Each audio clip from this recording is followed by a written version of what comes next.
Last night, Babu and Ndindi appeared together on Citizen Television.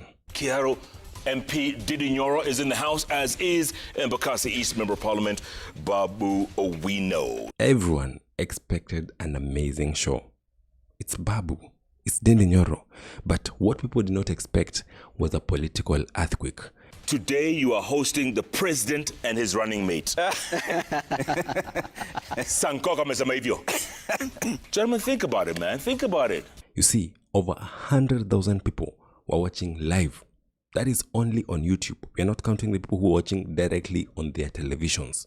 100K. Those are not normal numbers. Those are crisis level numbers. Numbers you only see when something historic is happening. How many people are watching this thing? Kuna mimi nimeona at everyone will be watching, including Sudi and his translator. And almost immediately, one question flooded the comment section. The question is very simple. Is this the next president and his deputy? They're saying between Ndindi and Babu. Yes. Ndindi can be president, Babu can be deputy. Exactly. Babu can be president, Ndindi can be deputy. That question is what we need to talk about. If you love this kind of content, go ahead and like this video and subscribe. Now let's get to the video. I know he was chairman of budget. He knows where the money is. Maybe he's been able to divert some funds. Break it down for us without being too technical. The primary basis of that program is Kiharu NGCDF. Babu, compete. Yes. You're very popular. You've really concentrated a lot on bursaries. Where's the money coming from, man? It doesn't matter where money comes from, so long as that money goes to the public. Yes, they spoke about education. Ndindi explained how students in Kiharu pay only 500 shillings per term. Babu Owino spoke passionately about bursaries and access to education. All that is important, but it's not new. What shocked people wasn't what they said, it's how they said it. They spoke policy, they spoke economics, they spoke with clarity, not slogans.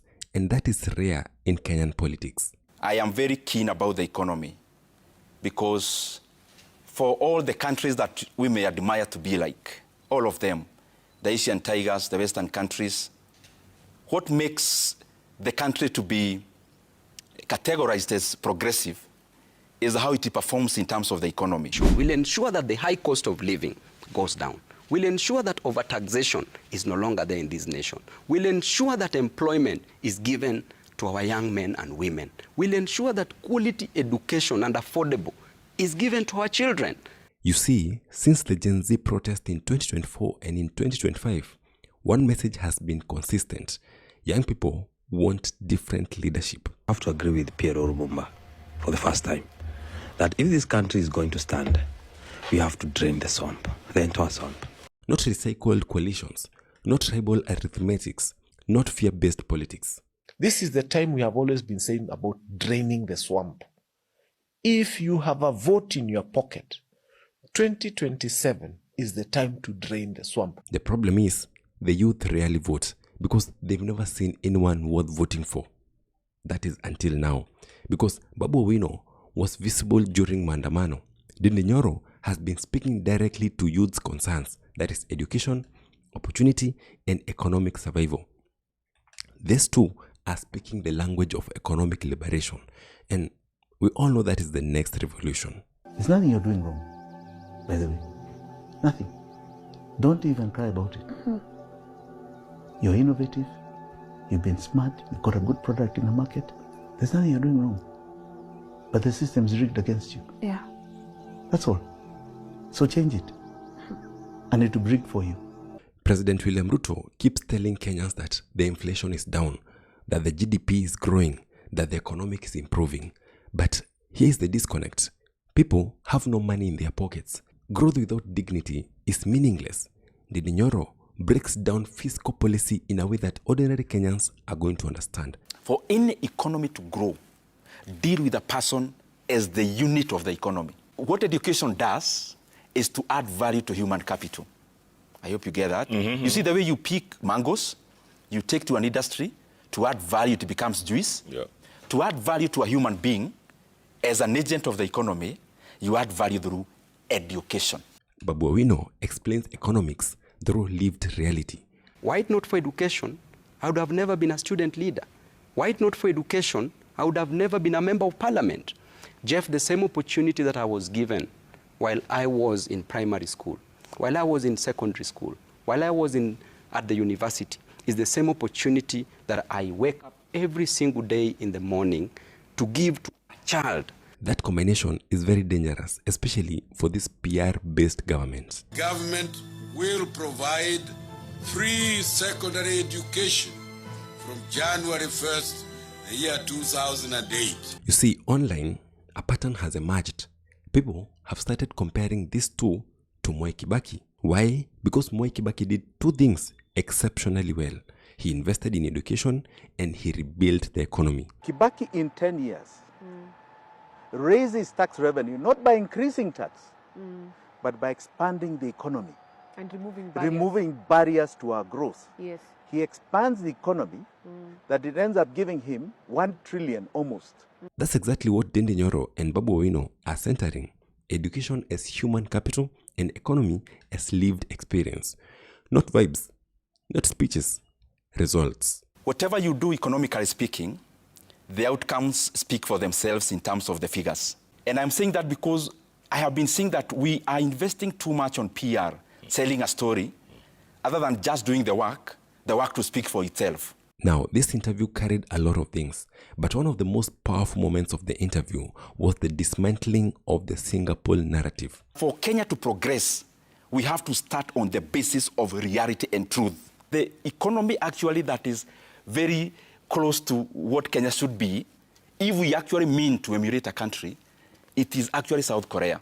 Babu reminded Kenyans that Raila Odinga didn't promise us Singapore, he promised us Canaan. And I will come back and talk about Canaan versus Singapore because Baba left us telling us to go to Canaan. Now we are being diverted to go to Singapore.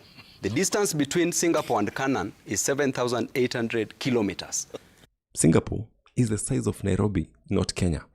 The size of Singapore is 736 square kilometers. Is that central province? Is that smaller than? The size of Nairobi is 696 square kilometers. Wow. Therefore, Singapore and Nairobi are almost congruent in size. And Ndindi explained that Asian tigers succeeded because they picked one thing and did it extremely well. Deliberate policy. Simple line, one. South Korea was export-led economy. Just that.